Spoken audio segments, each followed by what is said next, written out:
Hello friends and welcome to tonight's edition of Bedtime Stories for Grown-Ups.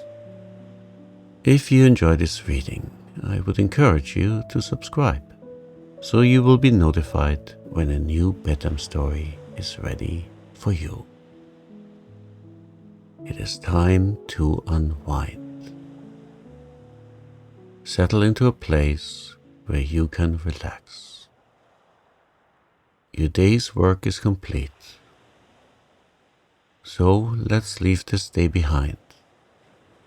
Listen to some stories and fall asleep. And so, let us begin. Miss Cordelia's Accommodation. Poor little creatures, said Miss Cordelia compassionately. She meant the factory children, in her car ride from the school where she taught to the bridge that spanned the river between Pottstown, the sooty little manufacturing village on one side, and Point Pleasant, which was merely a hamlet, on the other. She had seen dozens of them, playing and quarreling on the streets, or peering wistfully out of dingy tenement windows. Tomorrow is Saturday, she reflected, and they've no better place to play in than the back streets and yards. It's a shame. There's work for our philanthropists here, but they don't seem to see it. Well, I'm so sorry for them, it hurts me to look at them. But I can't do anything.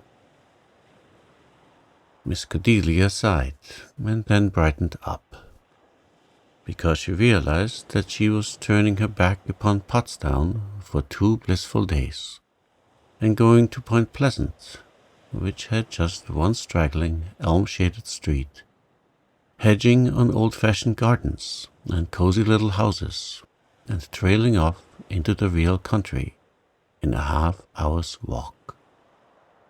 Miss Cordelia lived alone in a tiny house at Point Pleasant.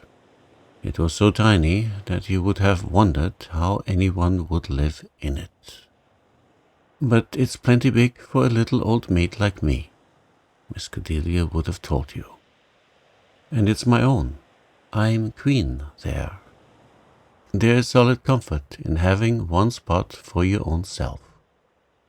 To be sure, if I had less land and more house, it would be better. Miss Cordelia always laughed here. It was one of her jokes. There was a 4-acre field behind the house. Both had been left to her by an uncle. The field was of no use to Miss Cordelia. She didn't keep a cow, and she hadn't time to make a garden. But she liked her field. When people asked her why she didn't sell it, she said, "I'm fond of it. I like to walk around in it when the grass grows long, and it may come in handy sometime. Mother used to say if you kept anything 7 years, it would come to use. I've had my field a good bit longer than that. But maybe the time will come yet. Meanwhile, I rejoice in the fact that I am a landed proprietor to the extent of 4 acres. Miss Cordelia had thought of converting her field into a playground for the factory children, and asking detachments of them over on Saturday afternoon. But she knew that her Point Pleasant neighbors would object to this. So that project was dropped. When Miss Cordelia pushed open her little gate, hung crookedly in a very compact and prim spruce hedge, she stopped in amazement and said, "Well, for pity's sake." Cynthia Ann Fleming, who lived on the other side of the spruce hedge, now came hurrying over. "Good evening, Cordelia. I have a letter that was left with me for you." "But that horse," said Miss Cordelia, with a long breath between every word. "Where did he come from?" tied at my front door, and he's eaten the tops off every one of my geraniums. Where's his owner, or rider, or something?" The horse in question was a mild-eyed, rather good-looking quadruped, tied by a halter to the elm at Miss Cordelia's door, and contentedly munching a mouthful of geranium stalks. Cynthia Ann came through the hedge with the letter. "Maybe this will explain," she said. "Same boy brought it as brought the horse. A little freckly chap, mostly all grin and shirt-sleeves. Said he was told to take the letter and horse to Miss Cordelia Harry, Elm Street, Point Pleasant. And he couldn't wait, so he tied the creature in there and left the letter with me. He came half an hour ago. Well, he has played havoc with your geraniums, and no mistake." Miss Cordelia opened and read her letter. When she finished it, she looked at the curious Cynthia Ann solemnly. "Well, if that isn't John Drew all over. I suspected he was at the bottom of it as soon as I laid my eyes on that animal. John Drew is a cousin of mine. He's been living out at Poplar Valley, and he writes me that he has gone out west and wants me to take old Nap. I suppose that is the horse. He says that Nap is getting old and not much use for work, and he couldn't bear the thought of shooting him or selling him to someone who might ill-treat him. So he wants me to take him and be kind to him for old time's sake. John and I were just like brother and sister when we were children. If this isn't like him, nothing ever was. He was always doing odd things and thinking they were all right. And now he's off west, and here is the horse. If it were a cat or a dog, but a horse." "Your 4-acre field will come in handy now," said Cynthia Ann jestingly. "So it will." Miss Cordelia spoke absently. "The very thing. Yes, I'll put him in there." "But you don't really mean that you're going to keep the horse, are you?" protested Cynthia Ann. "Why, he is no good to you, and think of the expense of feeding him." "I'll keep him for a while," said Miss Cordelia briskly. "As you say, there is the 4-acre field. It will keep him in eating for a while. I always knew that field had a mission. Poor John Drew. I'd like to oblige him for old time's sake, as he says, although this is as crazy as anything he ever did. But I have a plan. Meanwhile, I can't feed Nap on geraniums." Miss Cordelia always adapted herself quickly and calmly to new circumstances. "It is never any use to get in a stew about things," she was wont to say. So now she untied Nap gingerly, with many rueful glances at her geraniums, and led him away to the field behind the house, where she tied him safely to a post with such an abundance of knots that there was small fear of his getting away. When the mystified Cynthia Ann had returned home, Miss Cordelia set about getting her tea and thinking over the plan that had come to her concerning her white elephant. "I can keep him for the summer," she said. "I'll have to dispose of him in the fall, for I've no place to keep him in. And anyway, I couldn't afford to feed him. I'll see if I can borrow Mr. Grigg's express wagon for Saturday afternoons. And if I can, those poor factory children in my grade shall have a weekly treat, or my name is not Cordelia Harry. I'm not sure, but that John Drew has done a good thing after all. Poor John. He always did take things so for granted." All the Point Pleasant people soon knew about Miss Cordelia's questionable windfall. and she was overwhelmed with advice and suggestions.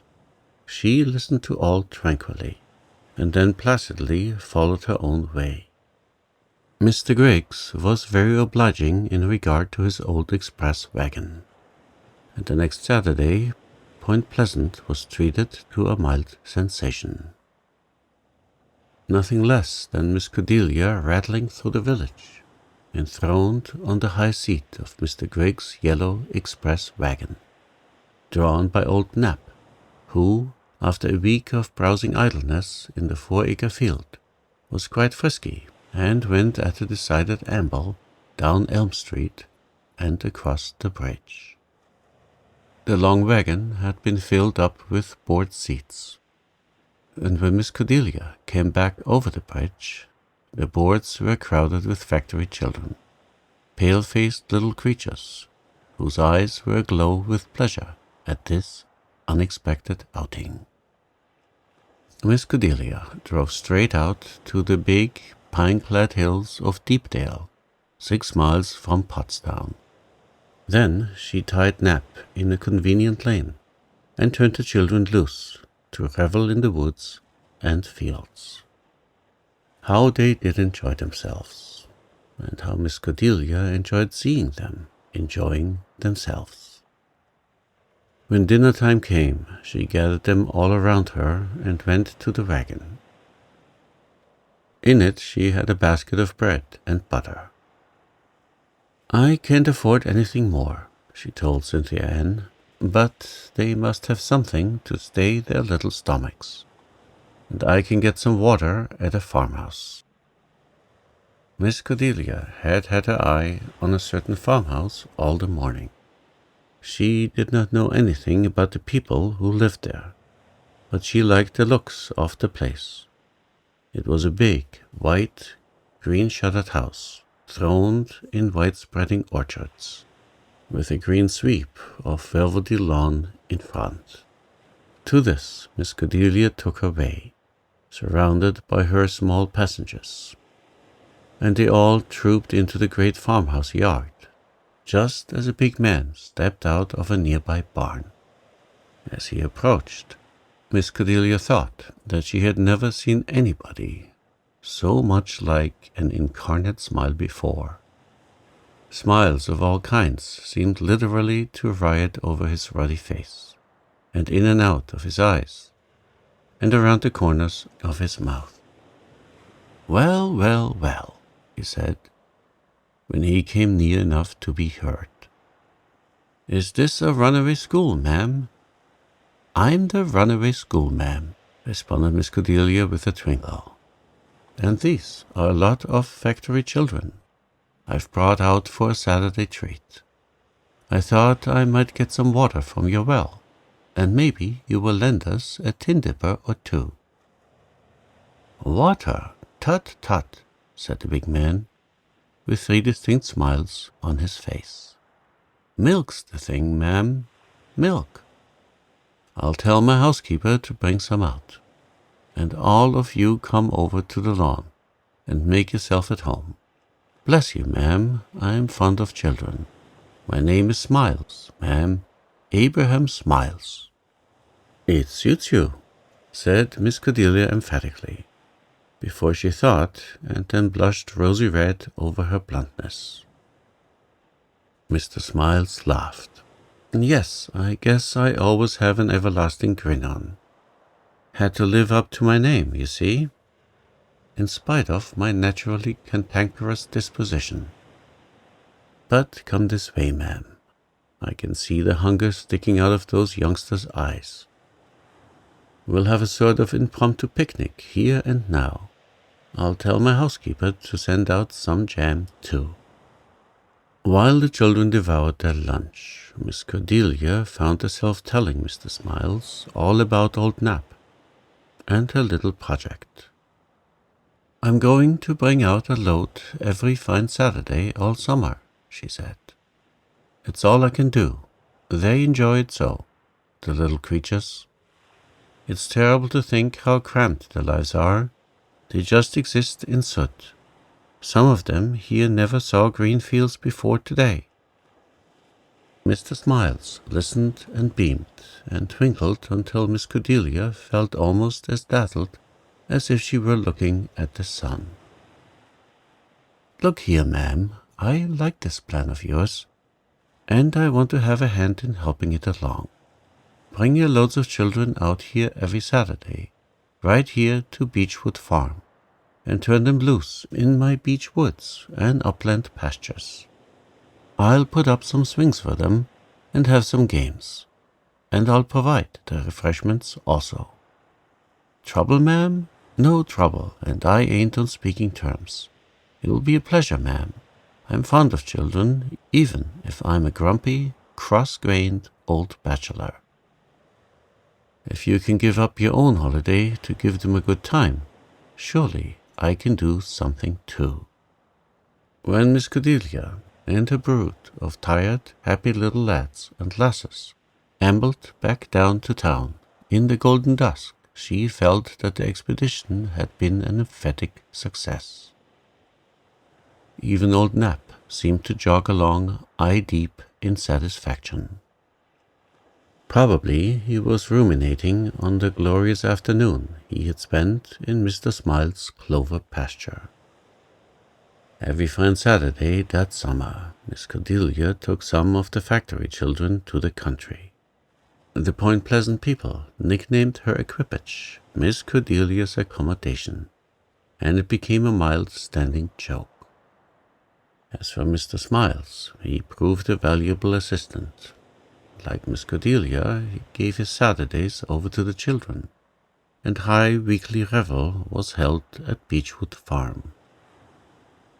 But when the big bronze and golden leaves began to fall in the beech woods, Miss Cordelia sorrowfully realized that the summer was over, and that the weekly outings which she had enjoyed as much as the children must soon be discontinued.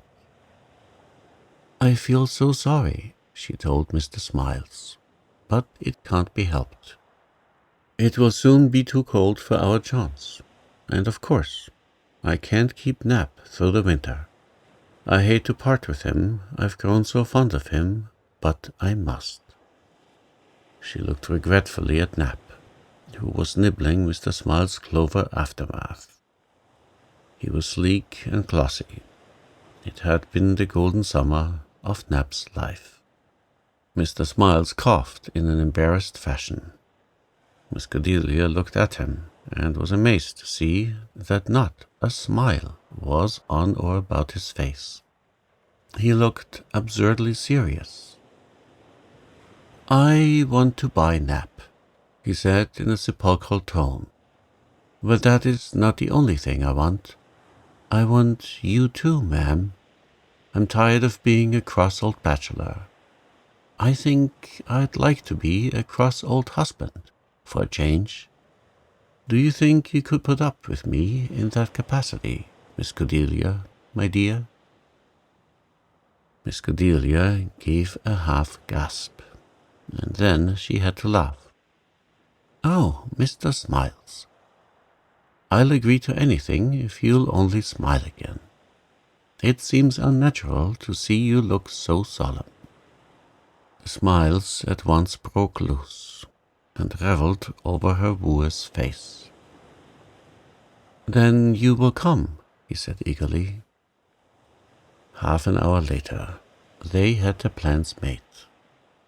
At New Year's, Miss Cordelia was to leave her school and sooty Pottstown and come to be mistress of Beechwood Farm. "And look here," said Mr. Smiles, "every fine Saturday you shall have a big, roomy sleigh and Nap, and drive into town for some children and bring them out here for their weekly treat, as usual. The house is large enough to hold them, goodness knows, and if it isn't, there are the barns for the overflow. This is going to be our particular pet charity all our lives, ma'am. I mean, Cordelia, my dear."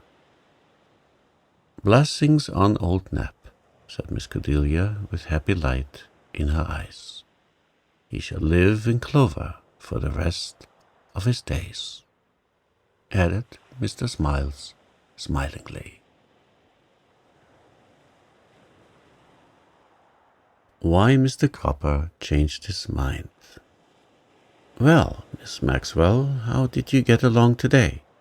asked Mr. Baxter affably, when the new teacher came to the table. She was a slight, dark girl, rather plain-looking, but with a smart, energetic way. Mr. Baxter approved of her. He liked her style, as he would have said. The summer term had just opened in the Maitland district. Esther Maxwell was a stranger, but she was a capable girl, and had no doubt of her own ability to get and keep the school in good working order. She smiled brightly at Mr. Baxter. "Very well for a beginning. The children seem bright and teachable, and not hard to control." Mr. Baxter nodded. "There are no bad children in the school, except the Cropper boys, and they can be good enough if they like. Reckon they weren't there today?" "No." "Well, Miss Maxwell, I think it only fair to tell you that you may have trouble with those boys when they do come. Forewarned is forearmed, you know. Mr. Cropper was opposed to our hiring you. Not, of course, that he had any personal objection to you, but he is set against female teachers. And when a Cropper is set, there's nothing on earth can change him. He says female teachers can't keep order. He started in with a spite at you on general principles, and the boys know it. They know he'll back them up in secret, no matter what they do, just to prove his opinions. Cropper's sly and slippery, and it is hard to corner him." "Are the boys big?" queried Esther anxiously. "Yes, 13 and 14, and big for their age. You can't whip 'em. That is the trouble. A man might, but they'd twist you around their fingers. You have your hands full, I'm afraid, but maybe they'll behave all right after all." Mr. Baxter privately had no hope that they would, but Esther hoped for the best. She could not believe that Mr. Cropper would carry his prejudices into a personal application. His conviction was strengthened when he overtook her walking from school the next day and drove her home.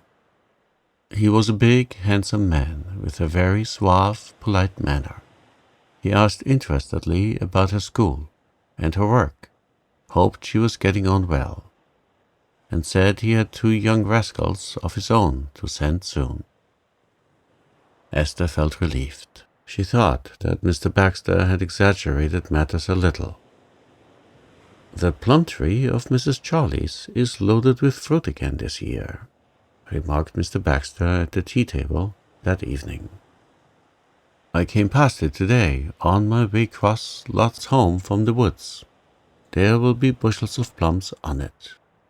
I don't suppose poor Mrs. Charlie will get one of them any more than she ever has," said Mrs. Baxter indignantly. "It's a burning shame, that's what it is. I just wish she could catch the Croppers once." "You haven't any proof that it is really them, Mary," objected her husband, "and you shouldn't make reckless accusations before folks." "I know very well it is them," retorted Mrs. Baxter, "and so do you, Adoniram. And Mrs. Charlie knows it too, although she can't prove it. More's the pity. I don't say Isaac Cooper steals those plums with his own hands, but he knows who does. And the plums go into Mehitable Croppers preserving cattle. There's nothing surer. You see, Miss Maxwell, it's this way," explained Mr. Baxter, turning to Esther. "Mrs. Charlie Cropper's husband was Isaac's brother. They never got on well together, and when Charlie died, there was a tremendous fuss about the property. Isaac acted mean and scandalous clear through, and public opinion has been down on him ever since. But Mrs. Charlie is a pretty smart woman, and he didn't get the better of her in everything." There was a strip of disputed land between the two farms, and she secured it. There's a big plum tree growing on it close to the line fence. It's the finest one in Maitland, but Mrs. Charlie never gets a plum from it. But what becomes of them? Asked Esther. They disappear, said Mr. Baxter, with a signified nod. When the plums are anything like ripe, Mrs. Charlie discovers some day that there isn't one left on the tree. She has never been able to get a scrap of proof as to who took them, or she'd make it hot for them.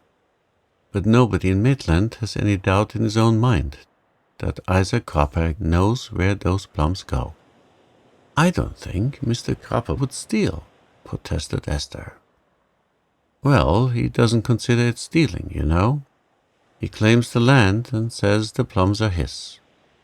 I don't doubt that he is quite clear in his own mind that they are, and he does hate Mrs. Charlie. I'd give considerable to see the old sinner fairly caught, but he is too deep. I think Mr. Baxter is too hard on Mr. Cropper, said Esther to herself later on. He has probably some private prejudice against him. But a month later, she had changed her opinion. During that time, the Cropper boys had come to school.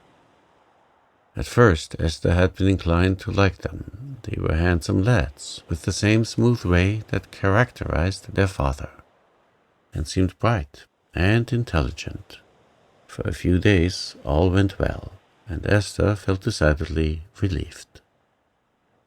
But before long, a subtle spirit of insubordination began to make itself felt in the school. Esther found herself powerless to cope with it. The Croppers never openly defied her, but they did precisely as they pleased. The other pupils thought themselves at liberty to follow this example, and in a month's time, poor Esther had completely lost control of her little kingdom. Some complaints were heard among the ratepayers, and even Mr. Baxter looked dubious. She knew that unless she could regain her authority, she would be requested to hand in her resignation. But she was baffled by the elusive system of defiance which the Cropper boys had organized. One day she resolved to go to Mr. Cropper himself and appeal to his sense of justice, if he had any. It had been an especially hard day in school. When she had been absent at the noon hour, all the desks in the schoolroom had been piled in a pyramid on the floor. Books and slates interchanged, and various other pranks played. When questioned, every pupil denied having done or helped to do it. Alfred and Bob Cropper looked her squarely in the eyes and declared their innocence in their usual gentlemanly fashion. Yet Esther felt sure that they were the guilty ones. She also knew what exaggerated accounts of the affair would be taken home to Maitland tea tables, and she felt like sitting down to cry. But she did not. Instead, she set her mouth firmly, helped the children restore the room to order, and after school went up to Isaac Cropper's house. The gentleman himself came in from the harvest field, looking as courtly as usual, even in his rough working clothes. He shook hands heartily, told her he was glad to see her, and began talking about the weather. Esther was not to be turned from her object thus, although she felt her courage ebbing away from her, as it always did in the presence of the Cropper imperviousness. "I have come up to see you about Alfred and Robert, Mr. Cropper," she said. "They are not behaving well in school." "Indeed?" Mr. Cropper's voice expressed bland surprise. "That is strange. As a rule, I don't think Alfred and Robert have been troublesome in their teachers. What have they been doing now?" "They refuse to obey my orders," said Esther faintly. "Ah, well, Miss Maxwell, Perhaps you will pardon my saying that a teacher should be able to enforce her orders. My boys are high-spirited fellows and need a strong, firm hand to restrain them. I have always said I considered it advisable to employ a male teacher in Midland School. We should have better order. Not that I disapprove of you personally, far from it. I should be glad to see you succeed. But I have heard many complaints regarding the order in school at present. I had no trouble until you boys came, reported Esther, losing her temper a little. And I believed that if you were willing to cooperate with me, that I could govern them. Well, you see, said Mr. Cropper easily, when I send my boys to school, I naturally expect that the teacher will be capable of doing the work she has been hired to do. Then you refuse to help me, said Esther in a trembling voice. Why, my dear young lady, what can I do? Boys soon know when they can disobey a teacher with impunity. No doubt you will be able to secure a school easier to control and will do great work. But here, as I have already said, we need a firm hand at the helm. But you are not going yet, Miss Maxwell. You need some refreshment after your long walk. Mrs. Cropper will bring you in something.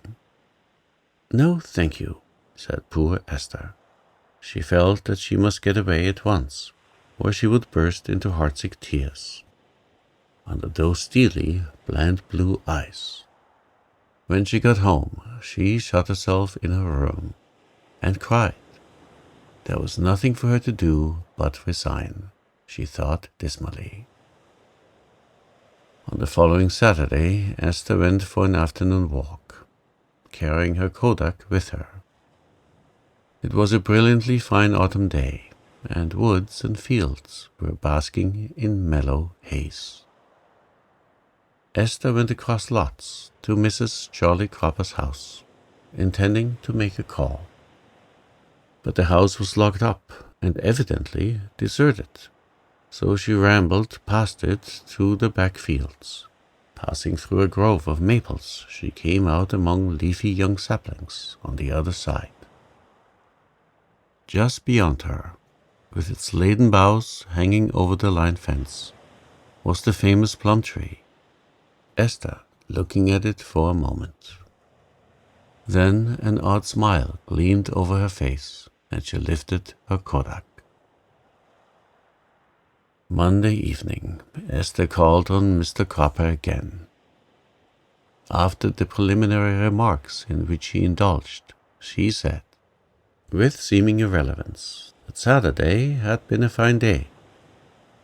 There was an excellent light for snapshots, she went on coolly. I went out with my kodak and was lucky enough to get a good negative. I have brought you up a proof. I thought you would be interested in it. She rose and placed the proof on the table before Mr. Cropper. The plum tree came out clearly.